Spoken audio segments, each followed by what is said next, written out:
Compétences. Soignez l'expression. Une remarque revient souvent sur vos copies. Soignez l'expression. Cela peut concerner en fait la présentation.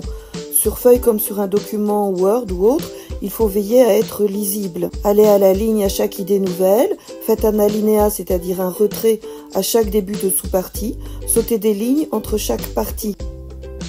Cela peut concerner l'orthographe.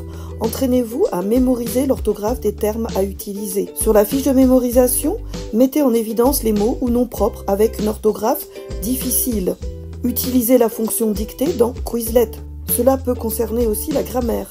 Faites des phrases simples, utilisez le présent. Une phrase simple avec sujet, verbe, un ou deux compléments ou subordonnés. Ça suffit. Décomposez votre explication en plusieurs phrases. Le présent évite les problèmes de concordance des temps. Chaque phrase doit contenir une information et il ne doit pas y avoir de phrase vide de sens. Ne commencez pas une réponse avec le début de la question posée.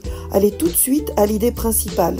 Cela peut concerner aussi des tournures de phrases maladroites. Du coup, l'idée peut être juste, mais tellement mal exprimée qu'on ne peut la compter comme juste. Entraînez-vous à la maison en rédigeant des phrases toutes prêtes dans votre fiche de mémorisation. Dans du devoir, relisez-vous à voix haute, dans votre tête évidemment, en vous demandant si votre phrase peut être comprise par d'autres, si elle correspond bien à ce que vous voulez dire.